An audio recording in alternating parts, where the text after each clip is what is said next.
ಮಾಜಿ ಸಿಎಂ ಸಿದ್ದರಾಮಯ್ಯ ಅವರ ನಿವಾಸಕ್ಕೆ ಸಿಎಂ ಡಿಕೆ ಶಿವಕುಮಾರ್ ಅವರು ಭೇಟಿಯನ್ನ ಕೊಟ್ಟಿದ್ದಾರೆ. ಸಿಎಂ ಆಗಿ ಅಧಿಕಾರವನ್ನು ಸ್ವೀಕರಿಸಿ ಡಿಕೆ ಶಿವಕುಮಾರ್ ಅವರು ಇವತ್ತಿಗೆ ಬರೋಬ್ಬರಿ 1 ತಿಂಗಳು. ಸಿದ್ದರಾಮಯ್ಯ ಅಧಿಕಾರ ಹಸ್ತಾಂತರ ಮಾಡಿ 1 ತಿಂಗಳಾಗುತ್ತೆ. ಈ ಬೆನ್ನಲ್ಲೇ ಪತ್ನಿ ಸಹೋದರನ ಜೊತೆಗೆ ಡಿಕೆ ಶಿವಕುಮಾರ್ ಭೇಟಿಯನ್ನ ಮಾಡಿದ್ದಾರೆ ಸಿದ್ದರಾಮಯ್ಯನವರನ್ನ.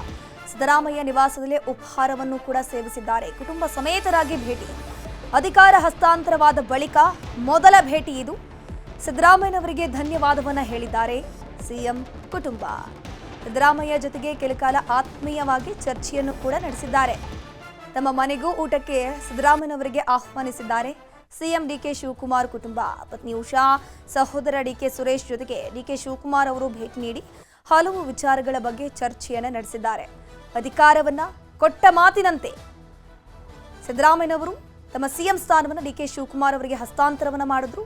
ಅದಾದ ಮೇಲೆ ಭೇಟಿಯನ್ನ ಮಾಡಿರಲಿಲ್ಲ. ಈಗ ಖುದ್ದು ಸಿದ್ದರಾಮಯ್ಯವರ ನಿವಾಸಕ್ಕೆ ಕುಟುಂಬ ಸಮೇತರಾಗಿ ಡಿಕೆ ಶಿವಕುಮಾರ್ ಅವರು, ಅವರ ಪತ್ನಿ ಉಷಾ, ಅವರ ಸಹೋದರ ಡಿಕೆ ಸುರೇಶ್ ಎಲ್ಲರೂ ಕೂಡ ಭೇಟಿಯನ್ನ ನೀಡಿದ್ದಾರೆ. ಭೇಟಿಯನ್ನ ಕೊಟ್ಟು ಕುಶಲೋಪರಿಯನ್ನ ವಿಚಾರಿಸಿ ಬ್ರೇಕ್ಫಾಸ್ಟ್ ಕೂಡ ಮಾಡಿರೋದು.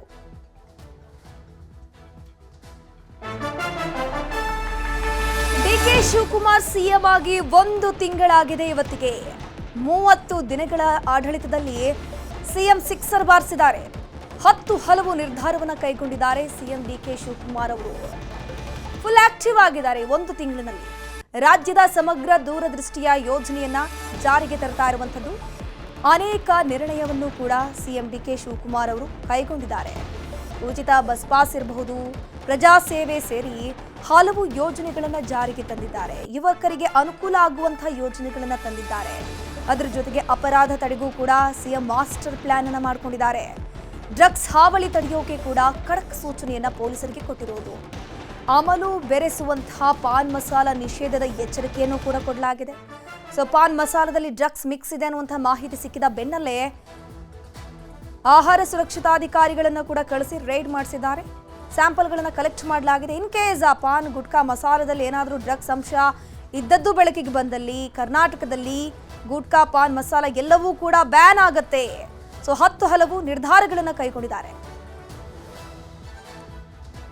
ಇದ್ರ ಬಗ್ಗೆ ಹೆಚ್ಚಿನ ಮಾಹಿತಿ ನೀಡ್ತಾ ಹೋಗ್ತಾರೆ ನಮ್ಮ ಪ್ರತಿನಿಧಿ ಕಾರ್ತಿಕ್. ನೇರ ಸಂಪರ್ಕದಲ್ಲಿ ಜಾಯಿನ್ ಆಗಿದ್ದಾರೆ. ಕಾರ್ತಿಕ್, ಬರೋಬ್ಬರಿ 1 ತಿಂಗಳಾಯಿತು ಡಿಕೆ ಶಿವಕುಮಾರ್ ಅವರು ಸಿಎಂ ಆಗಿ ಅಧಿಕಾರವನ್ನು ಸ್ವೀಕರಿಸಿ. ಸೊ ಅವರ ಸಾಧನೆಗಳನ್ನ ಈ ಸಂದರ್ಭದಲ್ಲಿ ಮೆಲುಕು ಹಾಕೋದಾದ್ರೆ, ಧನಶ್ರೀ ಪೂಜಾರಿ ಜೂನ್ 3ನೇ ತಾರೀಕಿನಂದು ಸಿಎಂ ಆಗಿ ಡಿಕೆ ಶಿವಕುಮಾರ್ ಅವರು ಪದಗ್ರಹಣವನ್ನು ಮಾಡಿದ್ರು. ಇವತ್ತು ಜುಲೈ 3ನೇ ತಾರೀಕು ಆಗಿರುವಂತಹ ಕಾರಣಕ್ಕಾಗಿ ಅವರು ಸಿಎಂ ಆಗಿ ಒಂದು ತಿಂಗಳನ್ನ ಪೂರೈಕೆಯನ್ನು ಮಾಡುವಂತೆ ಆಗಿದೆ. ಪ್ರಮುಖವಾಗಿ ಸಿಎಂ ಆದ ನಂತರದಲ್ಲಿ ಡಿಕೆ ಶಿವಕುಮಾರ್ ಅವರು ಕ್ಯಾಬಿನೆಟ್ ಮೀಟಿಂಗ್ ಅನ್ನು ಮಾಡಿದ ಬಳಿಕ ಹಲವು ವಿಚಾರಗಳನ್ನ, ಹಲವು ಯೋಜನೆಗಳನ್ನು ಕೂಡ ಜಾರಿಗೆ ತಂದಿರತಕ್ಕಂಥದ್ದು. ಪ್ರಮುಖವಾಗಿ ವಿದ್ಯಾರ್ಥಿಗಳಿಗೆ ಉಚಿತ ಬಸ್ ಪಾಸ್ ಇರಬಹುದು, ಹಾಗೆ ನೀರಾವರಿ ಯೋಜನೆಗಳಿಗೆ ಸಂಬಂಧಪಟ್ಟಂತೆ ಅವರ ನಿರ್ಧಾರಗಳು, ಹಾಗೆ ಜೊತೆಗೆ ಭಾರತ್ ಜೋಡೋ ಸೇರಿದಂತೆ ಇನ್ನಿತರ ಒಂದು ಸಂಘಟನೆಗಳನ್ನು ಮಾಡಬೇಕು ಅನ್ನುವಂಥ ನಿಟ್ಟಿನಲ್ಲಿಯೂ ಕೂಡ ಅವರು ನಿರ್ಧಾರವನ್ನು ತೆಗೆದುಕೊಂಡಿದ್ದಾರೆ. ಪ್ರಮುಖವಾಗಿ ಇತ್ತೀಚೆಗೆ ಡಿಕೆ ಶಿವಕುಮಾರ್ ಅವರು ತೆಗೆದುಕೊಂಡಿರ್ತಕ್ಕಂಥ ಪ್ರಮುಖ ನಿರ್ಧಾರ ಏನು ಅಂತಂದ್ರೆ, ಈ ಒಂದು ನೀರಾವರಿ ಯೋಜನೆ ಇರಬಹುದು, ಹಾಗೆ ವಿದ್ಯಾರ್ಥಿಗಳ ದೃಷ್ಟಿಕೋನವನ್ನು ಇಟ್ಟುಕೊಂಡು, ಹಾಗೆ ಯುವಕರನ್ನ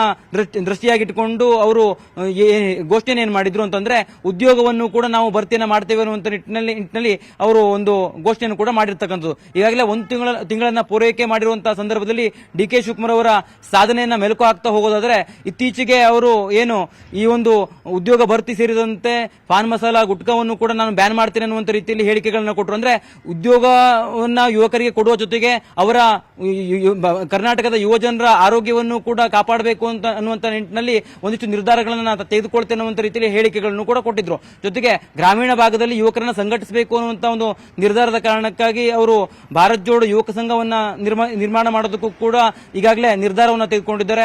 ಜೊತೆಗೆ ಬೇರೆ ಬೇರೆ ರೀತಿಯ ಸಂಘಟನಾತ್ಮಕವಾಗಿರಬಹುದು, ಹಾಗೆ ಅಂದ್ರೆ ಕರ್ನಾಟಕದಲ್ಲಿ ಇರತಕ್ಕಂತ ಮತದಾರರಿಗೆ ಅನುಕೂಲ ಆಗಬೇಕು ಅನ್ನುವಂತ ನಿಟ್ಟಿನಲ್ಲಿಯೂ ಕೂಡ ಹಲವು ನಿರ್ಧಾರಗಳನ್ನು ತೆಗೆದುಕೊಂಡಿದ್ದಾರೆ. ಇತ್ತೀಚೆಗೆ SIR ನಡೀತಾ ಇದೆ. ಆ ಸಂದರ್ಭದಲ್ಲಿ ವಸತಿಯ ಒಂದು ಕಾರಣಕ್ಕಾಗಿ, ವಸತಿಯ ಸರ್ಟಿಫಿಕೇಟ್ ಇಲ್ಲದೆ ಇರುವಂತಹ ಕಾರಣಕ್ಕಾಗಿ ಈ ಒಂದು ಮತದಾರರ ಪಟ್ಟಿಯಿಂದ ಯಾರು ಕೂಡ ಹೊರಗುಳಿಬಾರದು ಅನ್ನುವಂತ ಒಂದು ಯೋಚನೆ ಇಟ್ಕೊಂಡಿರ್ತಕ್ಕಂಥ ಸಿಎಂ ಡಿಕೆ ಶಿವಕುಮಾರ್ ಅವರು ಆ ಸಂದರ್ಭದಲ್ಲಿಯೇ ಒಂದು ಘೋಷಣೆಯನ್ನ ಮಾಡ್ತಾರೆ. ಎಲ್ರಿಗೂ ಕೂಡ ವಸತಿ ಸರ್ಟಿಫಿಕೇಟ್ ಸಿಗಬೇಕು ಅನ್ನುವಂತ ಅನ್ನುವಂತ ನಿಟ್ಟಿನಲ್ಲಿ ಅದನ್ನ ಅಧಿಕಾರಿಗಳಿಗೂ ಕೂಡ ಸೂಕ್ತ ಸಮಯದಲ್ಲಿ ಅವರಿಗೆ ಸಿಗುವಂತೆ ಮಾಡಿ ಅನ್ನುವಂತ ಒಂದು ಆದೇಶವನ್ನು ಕೂಡ ಮಾಡಿದ್ದಾರೆ. ಇದೆಲ್ಲವೂ ಕೂಡ ಜನಪರ ಕಲ್ಯಾಣದ ಯೋಜನೆಗಳು ಹಾಗೂ ಜನರಿಗೆ ಆಯಾ ಸಂದರ್ಭದಲ್ಲಿ ಯಾವ ರೀತಿಯ ಅವಶ್ಯಕತೆ ಇರುತ್ತೆ ಅದೆಲ್ಲವನ್ನ ಪೂರೈಕೆ ಮಾಡುವಂತ ಒಂದು ದೃಷ್ಟಿಕೋನ ಅಂತ ಹೇಳ್ಬೋದು. ಜೊತೆಗೆ ಇತ್ತೀಚೆಗೆ ಇನ್ನೂ ಒಂದು ವಿಚಾರವನ್ನು ಗಮನಿಸಬೇಕು. ಈ ಒಂದು SIR ಗೆ ಸಂಬಂಧಪಟ್ಟಂತೆ DK ಶಿವಕುಮಾರ್ ಅವರು ಯಾರು ಕೂಡ ಮತವನ್ನ ಕಳೆದುಕೊಳ್ಳಬಾರದು ಅನ್ನುವಂತ ಒಂದು ಎಚ್ಚರಿಕೆಯನ್ನು ಕೊಡುವುದಕ್ಕೋಸ್ಕರವಾಗಿ ಸರ್ಕಾರದ ಯೋಜನೆಗಳು ಕೇವಲ ಮತದಾರರಿಗೆ ಮಾತ್ರ ಸಿಗತ್ತೆ, ನೀವು ಕರ್ನಾಟಕದ ಮತದಾರ ಆಗಿರಬೇಕು ಮಾಡಿರುವಂತದ್ದು. ಅಂದ್ರೆ ಇದರ ಅರ್ಥ ಏನಂತಂದ್ರೆ ಯಾರು ಕೂಡ ಮತವನ್ನ ನಿರ್ಲಕ್ಷ್ಯ ಮಾಡಬಾರದು ಅನ್ನುವಂತ ಒಂದು ದೃಷ್ಟಿಕೋನವನ್ನು ಇಟ್ಕೊಂಡು ಈ ರೀತಿಯ ಘೋಷಣೆಯನ್ನು ಕೂಡ ಮಾಡಿದ್ದಾರೆ. ಜೊತೆಗೆ ಈ ಒಂದು ಗ್ಯಾರಂಟಿ ಯೋಜನೆ ಇತ್ತು, ಈ ಒಂದು ಗ್ಯಾರಂಟಿ ಯೋಜನೆಯನ್ನ ಕರ್ನಾಟಕದಿಂದ ಹೊರಗಿನವರು ಕೂಡ ಪಡಿತಾ ಇದ್ದಾರೆ ಅನ್ನುವಂಥದ್ದು ಸಾಕಷ್ಟು ದಿನಗಳಿಂದ ಚರ್ಚೆ ಇತ್ತು. ಅದು ಸಿದ್ದರಾಮಯ್ಯನವರು CM ಆಗಿದ್ದಂತ ಸಂದರ್ಭದಲ್ಲಿಯೂ ಕೂಡ ಅದು ಚರ್ಚೆಯಾಗಿತ್ತು. ಜೊತೆಗೆ ಈ ಒಂದು ಗ್ಯಾರಂಟಿಯನ್ನ ಒಂದಿಷ್ಟು ಪರಿಶೀಲನೆ ಮಾಡಬೇಕು, ಅಲ್ಲಿರ್ತಕ್ಕಂಥ ಫಲಾನುಭವಿಗಳೇನಿದ್ದಾರೆ ಅಲ್ಲಿ ನೈಜ ಫಲಾನುಭವಿಗಳಿಗೆ ಮಾತ್ರ ಈ ಒಂದು ಯೋಜನೆ ಸಿಗುವ ಹಾಗೆ ನೋಡ್ಕೊಳ್ಬೇಕು ಅನ್ನುವಂಥದ್ದು ಚರ್ಚೆಯಲ್ಲಿತ್ತು. ಆದ್ರೆ ಅದನ್ನ CM ಆದ ಬಳಿಕ DK ಶಿವಕುಮಾರ್ ಅವರು ಈಗಾಗಲೇ ಪರಿಶೀಲನೆ ಮಾಡೋದಕ್ಕೆ ಆದೇಶವನ್ನು ಕೂಡ ಮಾಡಿದ್ದಾರೆ. ಈಗಾಗಲೇ ಗೃಹ ಜ್ಯೋತಿ ಯೋಜನೆಗೆ ಸಂಬಂಧಪಟ್ಟಂತೆ ಪರಿಶೀಲನಾ ಕಾರ್ಯವೂ ಕೂಡ ನಡೀತಾ ಇದೆ. ಒಟ್ಟಾರೆಯಾಗಿ DK ಶಿವಕುಮಾರ್ ಅವರು ಈ ಒಂದು ತಿಂಗಳ ಅವಧಿಯಲ್ಲಿ ನೀರಾವರಿ ಇರಬಹುದು, ಉದ್ಯೋಗ ಕ್ಷೇತ್ರ ಇರಬಹುದು, ಹಾಗೆ ಆರೋಗ್ಯ ಕ್ಷೇತ್ರ ಸೇರಿದಂತೆ ಗ್ಯಾರಂಟಿಯ ಪರಿಶೀಲನೆ ಮಾಡುವಂತದ್ದು, ಈ ರೀತಿಯ ಹಲವು ನಿರ್ಧಾರಗಳನ್ನು ತೆಗೆದುಕೊಂಡಿದ್ದಾರೆ. ಸರ್ಕಾರದ ಬೊಕ್ಕಸಕ್ಕೂ ಕೂಡ ನಷ್ಟ ಆಗಬಾರದು ಅನ್ನುವಂತ ನಿಟ್ಟಿನಲ್ಲಿ ಈ ಒಂದು ಗ್ಯಾರಂಟಿಯ ಪರಿಶೀಲನೆಯೂ ಕೂಡ ನಡೀತದೆ. ಜೊತೆಗೆ DK ಶಿವಕುಮಾರ್ ಅವರು ಈ ಹಿಂದೆ ಜಲಸಂಪನ್ಮೂಲ ಸಚಿವರಾಗಿದ್ದಂತಹ ಸಂದರ್ಭದಲ್ಲಿಯೂ ಕೂಡ ಹಲವು ಯೋಜನೆಗಳೇನಿತ್ತು, ಕೇಂದ್ರದಿಂದ ಒಂದಿಷ್ಟು ಅನುಮೋದನೆ ಬೇಕಾಗಿತ್ತು, ಜೊತೆಗೆ ಹಣಕಾಸಿನ ನೆರವು ಕೂಡ ಬೇಕಾಗಿತ್ತು. ಆ ಒಂದು ಕಾರಣಕ್ಕಾಗಿ DK ಶಿವಕುಮಾರ್ ಅವರು CM ಆದ ಬಳಿಕ ದೆಹಲಿಯಲ್ಲಿ ಹಲವು ಸಭೆಗಳನ್ನ ಮಾಡ್ತಾರೆ, ದೆಹಲಿಯ ನೀರಾವರಿ ಸಚಿವರನ್ನು ಕೂಡ ಭೇಟಿಯನ್ನ ಮಾಡ್ತಾರೆ, ಅಲ್ಲೂ ಒಂದಿಷ್ಟು ಚರ್ಚೆಗಳನ್ನ ಮಾಡ್ತಾರೆ. ಅಂದ್ರೆ ರಾಜ್ಯಕ್ಕೆ ಯಾವ ರೀತಿಯಾಗಿ ಅನುಕೂಲಗಳಾಗಬಾರದು ಆ ಎಲ್ಲ ಅನುಕೂಲಗಳನ್ನ ಮಾಡೋದಕ್ಕೋಸ್ಕರವಾಗಿ ಒಂದು ತಿಂಗಳ ಅವಧಿಯಲ್ಲಿಯೇ ಸಾಕಷ್ಟು ಮೀಟಿಂಗ್ ಗಳನ್ನ ದೆಹಲಿಯಲ್ಲಿ ಕೂಡ ಮಾಡಿರ್ತಕ್ಕಂಥದ್ದು. ಧನುಶ್ರೀ ಪೂಜಾರಿ, ಥ್ಯಾಂಕ್ ಯು ಕಾರ್ತಿಕ್ ತಮ್ಮೆಲ್ಲ ಮಾಹಿತಿಗಾಗಿ.